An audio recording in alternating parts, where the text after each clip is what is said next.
I've had to not only build my financial and business life, but my mental life, my relational life, my relationships. Today, we're joined by Dr. John A. King, best-selling author, entrepreneur, and founder of multiple global nonprofits. John's story is extraordinary. After recalling and overcoming unimaginable childhood trauma, he transformed his personal pain into a mission of helping others find resilience. John opens up about the pivotal moment he began recalling 14 years of childhood abuse and trafficking, which led to a rapid decline in his personal and professional life. He describes the isolation of losing his career and marriage while battling complex PTSD, highlighting the historical lack of support for male survivors. Our conversation dives into John's process of rebuilding, underscoring the power of mental resilience and incremental progress.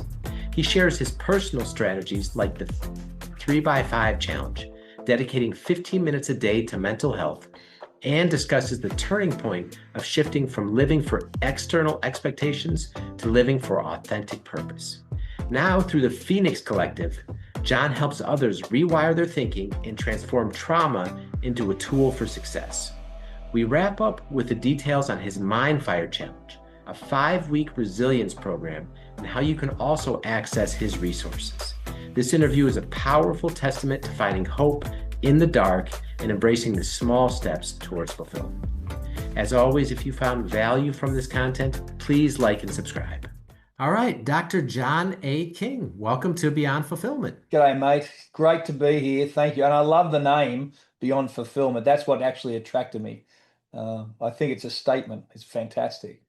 Oh, we appreciate that. All right. Well, thank you so much for being here, John.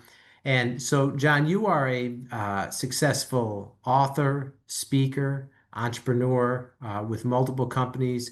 You run a nonprofit, but your story is anything but ordinary.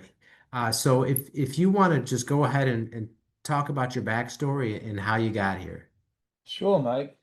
Well, yeah, love Texas. Been an American citizen for about 5, 6 years now. And so when I came to the States, my view of my childhood was very ordinary.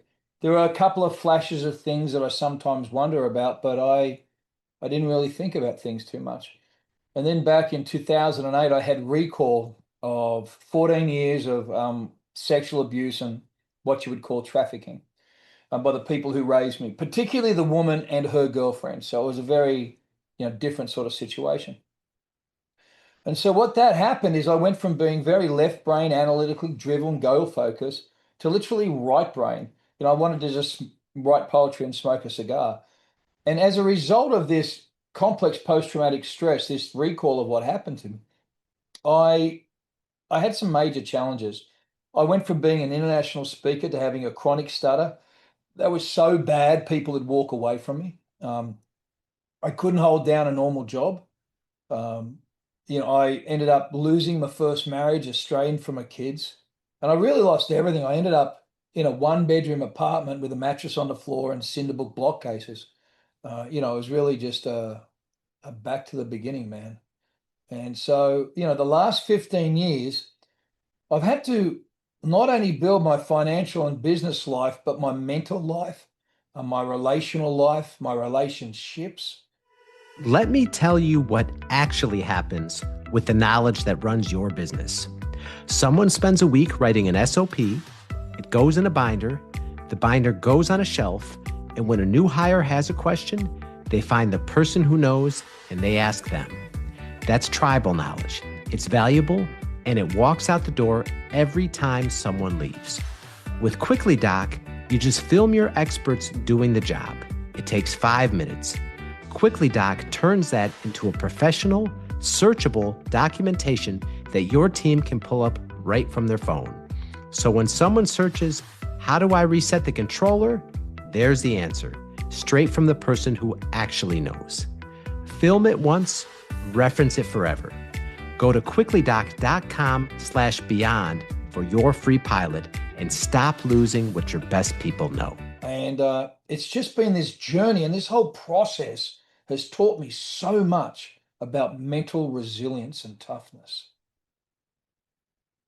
Yeah, I mean, talk about mental resilience and toughness. I mean, you were a very successful, high income speaker, had a wife and a family, and then one day when you had this post-traumatic recall of your childhood and the trafficking and everything that happened, I mean, what was the process like when everything fell apart? I mean, was it like how long did that all take? Man, it was horribly messy. It happened on a Thursday, 10:45 in the morning. I saw some daffodils, believe it or not. And when I was growing up as a kid, there was a lady down the road who grew these daffodils, and I would count the years by daffodils. So every springtime, I realized I survived another year. And this one particular day, I saw these, and this whole thing just vomited all over my pristine life. So literally in a day, I went from getting ready to speak in a church, meet some clients, to not being able to speak in public, very hard to go into public. And that continued for about 7 years. The recall kept happening over and over again as I dredged up more memories and went into therapy and a range of different things to try and get my handle on this. Because remember, mate, this is like nearly 20 years ago. No one was speaking about men being sexually abused, let alone by a woman. PTSD had just come onto the forefronts with dealing with military trauma and police trauma. And so there was no resources. So I had to try and cobble together a recovery process for myself. And that process of doing that has been incredible in terms of being able to transition into businesses and opportunities and building back. It's been very beneficial.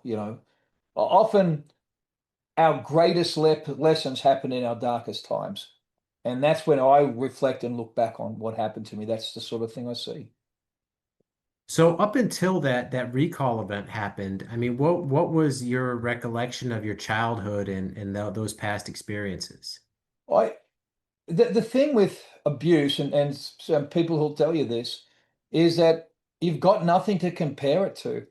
Um, I I just thought everybody had to watch their female caregivers bathe. I just thought it was ordinary to watch pornography and have oral sex with female dinner guests. I know that sounds aberrant now, sitting here talking to you as a 62-year-old man, but back then I was just a kid who was doing whatever he was told and whatever I needed to survive.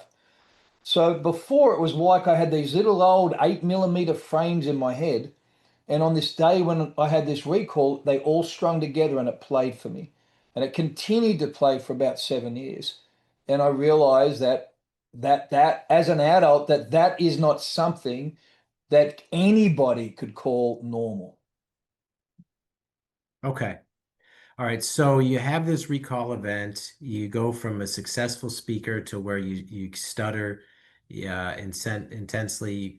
You can't. You're scared to go in an elevator. You can't hold down a job.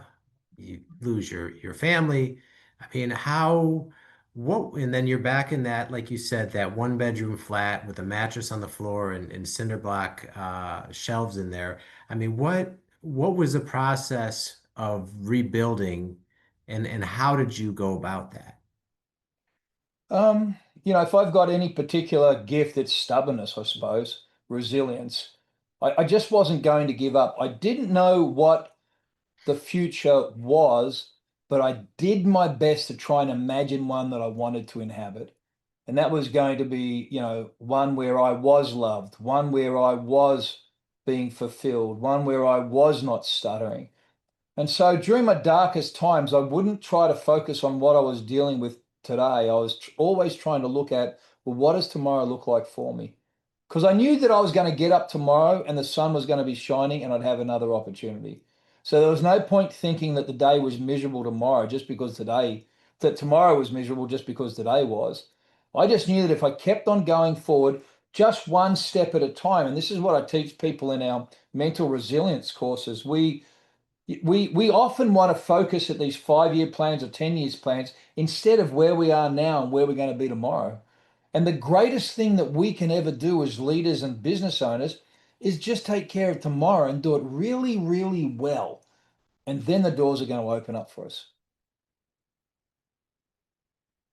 Okay. So you focused on one step at a time, what can you do today, tomorrow? And so was there a turning point where you really started to, um, you know, get better, take off and really get some upward trajectory? Probably 2 years ago. So for 12 years, it was just hard slog. And probably 2 years ago, I felt like I had my feet under me for the very first time during that period. And so what was that? What were you doing up until then, and what was that like 2 years ago? Um, Literally every day, I was just getting up. I developed a very strict regime of things that I had to do in terms of diet, exercise, supplements, even dress and music, what I'd allow myself to participate in order to keep a positive focus. And about 2 years ago, it's like these series of little decisions started to pay off and the curve started to sweep upwards. And so I think that's what people don't understand about incremental growth is at some point, we always look back and, say he was an overnight 20-year success. It's exactly the same with mental health and mental growth and positioning yourself in a new field. If you will do the incremental daily work, at some point it will just pay off because you do reap what you do sow. Okay. And so what happened 2 years ago and really put you on that upward trajectory? Look, I don't know, Dave. That's a great question, mate. Because in here I've got this benchmark of about 2 years ago. And understand 2 years ago, we I just come through a bankruptcy. I developed some technology, had an investor, product was valued at about 150 million, then a whole COVID shenanigans hit and lost it all, mate. I ended up in hospital, had a mate commit suicide. I mean, it was a close cluster. Had another mate murdered. And so it's like literally it was the darkest part of the night was before the breakthrough. I mean, it got horrible. There was about 3 years where it just, we were down to $400 in 4 days from homeless. I mean, it was just a total cluster. But during that whole period of it being the worst, it just started to get better. And I don't know how to explain it to people, but I just tenaciously held on believing that something would turn. Now, in any business, there is a point of no return where you've got to cut your losses. The ROI is no good. So I'm not talking so much about that, but I'm talking attitudinally. Is that even in your darkest moment, even if you lose everything, you've got to close the doors, you're bankrupt, there is still tomorrow. There is still hope. There is still possibility. I'm not talking about running down a bad deal like I did when my investors went. There's nothing I could do about that. So, it's gone. $1.5 million burnt. I'm talking attitudinally and mentally, like you just can make it through. Okay. So you're already starting to rebuild. You had this new company, you had investors, COVID happened, everything fell apart. So you're back bankrupt again. But like you said, you're holding on to this intense belief that things are going to get better and somehow you're going to find a way. And then what happened next? Well done, mate. You should do it from this side. You're doing a really good job of doing this, buddy. I don't know, man. I just turned up every day. And I think that's the key with resilience and relentlessness is just turn up every day. Turn up with my determination to put the best thing in I do, that I could just live today and do it well. Excellence is doing the best we can with what we have. And it doesn't matter if it's a beat up pickup truck or a Mercedes Benz. It's whatever you've got, you do the best you can with what you've got. And I've just come to believe that people and the people in the world just reward that. Okay. All right. So then currently you're a speaker, an author, you've written 27 books, you've got a nonprofit that helps other survivors. Like, how did all this originate? And when did you get all that started? When I was living in a flat, I wanted to do something. I thought if I could just help one person, um, that would be worthwhile. So I wanted to give myself a focus. So I started giving them a voice foundation. And then in that process, I was invited to appear in a documentary. I'm a bit of a unicorn. I'm male. I'm a survivor, and I'm prepared to talk about it. So that documentary went on to win 80 awards. Then another group wanted to make another documentary, and that documentary went on to win another series of awards. Then in 2017, the State Department recognized the trafficking of boys and men for the first time ever in its history. And that's based on the work that we had done. So during these dark times, there wasn't like there weren't glimmers of hope, but I just would keep on going, okay, this is the direction I've got to go into. This is the direction I've got to go into. And then we ended up being involved in the tail end of the Epstein case. And then the guy who took over from him, a guy called Peter Nygaard, I was involved with a team that they did all the tactical work and we were on the front end of that. And we started to deal with survivors in that space. So it takes a bit of an arc. So we're building up. It's all very dark and very miserable on a personal level, but these highlight opportunities start to turn up. And so then we came out of that, and it probably, as I said, it took me 15 years and probably about $300,000. And I was just blessed to be able to have the money to be able to take that time and spend that money on learning how to get well. And I came out of that and I wanted to do something positive. I wanted to try and find a way to compress 15 years of recovery knowledge into about an 18-month period so people could get it for their own lives. If it's business or childhood abuse or PTSD from military or the police, there's some way for them to be able to get this in a transformative experience. And that's really what everything has been leading up to now. Now, when I say leading up to, it wasn't in my plan 15 years ago. My plan 15 years ago was to try and find matching socks. And if I did that, I accomplished something. Today, it's morphed into something totally different. Okay, and what's the mission today? The mission today is the Phoenix Collective, is the group we started, part of our nonprofit, is to help rewire the way people are thinking about themselves. Americans, about 60 to 70% of Americans are fundamentally unhappy. And a lot of those people who experience extreme trauma in their lifetime. But trauma doesn't have to be a death sentence. You can turn your scars into Medal of Honors. You see, our past will either refine us or define us. And we want to help people use their past to refine them to go forward. If it's a business failure, a marriage failure, a personal issue, whatever it is what sort of mental resilience do you need to build to guarantee success in the future? So that's really what we're focused on now. Okay.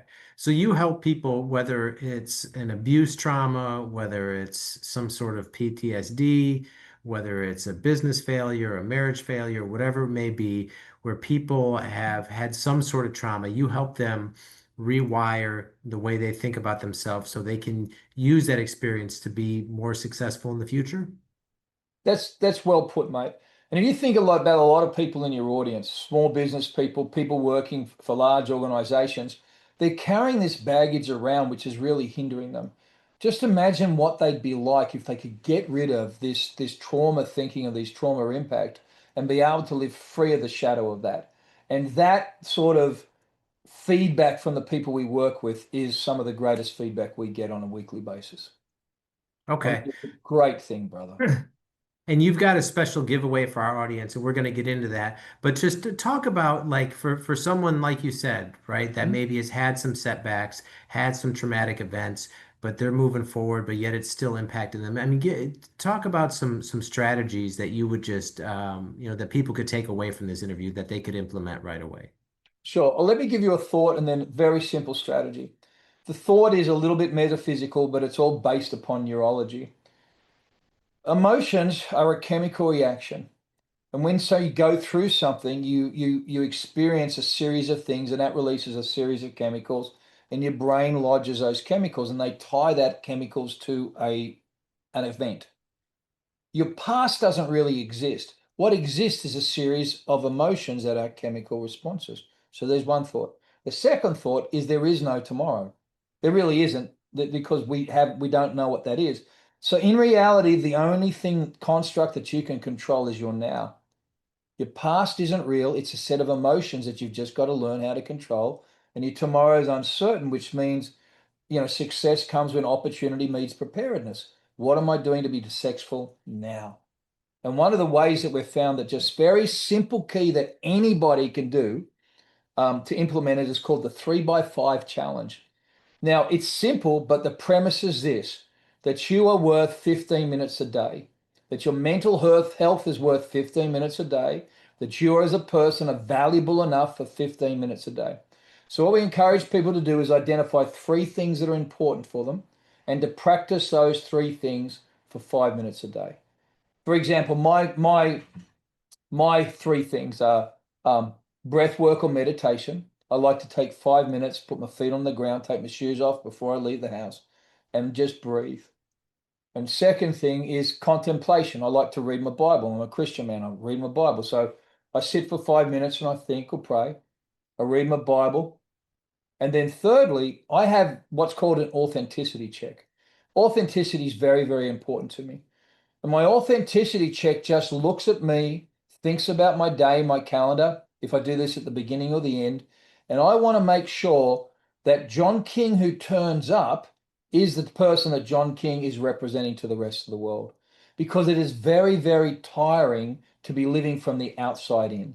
When you turn it around and you start to live from the inside out, things just start to open up for you. Relationships open up for you. You become easy in life when you're doing what you're meant to do. So that 3 things, a 3x5 challenge, is a very simple thing. And I would suggest people do it 2 or 3 times a day. Morning, lunch, nighttime before they go to bed. Very simple way to actually start to rewrite wire your brain neurologically. Okay, and let's go back to something you just said. You said it's a lot easier to live from the inside out versus the outside in. I mean, talk about the difference between those two things. Well, if you think about it, most of our lives and most of the people you know live from the outside in. We're growing up and we're told how to behave, what to dress, and where we go. So then we say, well, we graduate, we're going to college. Well, we go to college and then we really do dress like everybody else, believe what everybody else says, go to courses and just trust that whatever the lecturers are telling us is true. Then we've got to leave that and we've got to pay off a loan or we've got to get a job. Now we're in a job and we're being told that we're supposed to do that. Maybe we went to university to be a lawyer, but really what we wanted to do was be a veterinarian or a vet tech. So we're in this space, and that's why people get midlife burnout or what we would call um, crisis. I think it's realignment. They get to a point in their life when they say, listen, I've been living all this time from the outside in. The world and everybody has been teaching me how to behave and who I am. I want to turn that around. I need to identify my purpose, my mission, my visions, and my values. And I need to work out what it is to live from the inside out. And when you start to do that authentically, you start to line up, things start to fall into place. Um, Often when people have affairs, midlife, the so-called midlife crisis, it actually is a midlife alignment. They've grown up in a relationship and they haven't grown together. And you've got men or women that are just totally dissatisfied and so they've got to make a decision to work on it together, authentic conversations, or be authentic about that it's not working. Same in careers. Here you are, CEO of a big company, and you don't like it. You just want to be a painter. You can stay there and be miserable for the next 20 years and get a paycheck and die on average 3 years after you retire. Or in your 50s, you can go, look, I'm done, man. I just want to paint. I just want to go and learn what it is to be a painter and probably live for the next 40 years because you're just bloody happy. Mm, okay. All right. And so, John, talk about the giveaway that you have for our audience, and then Sure. also if people want to get in touch with you and learn more about the work you do, how they can do that. Sure. People can connect with me on social media at Dr. John A. King, DrJohnAKing, at Dr. John A. King. My website is drjohnaking.com. And if they go there, they'll see something called the Mindfire Challenge. And if they click on that, they can register for it. So the Mindfire Challenge is a 5-week program that includes foundations for recovery, redefining normal. What is it? What is mental toughness? A course on iridology and alternative medicines are in there as well, frequency medicine, which we find very, very helpful. And then another course on derailment is purpose, mission, vision, and value. So we've given people an idea of the sorts of things we do in such a way as that it will be incredibly beneficial for them. So if they go to drjohnaking.com, click on Mindfire Challenge, it'll enroll them, and we look forward to seeing them. September 30th, If they're listening to this after September 30th, 2025, then they just go there and it'll probably cost them $1 if it's going to cost them anything. Okay.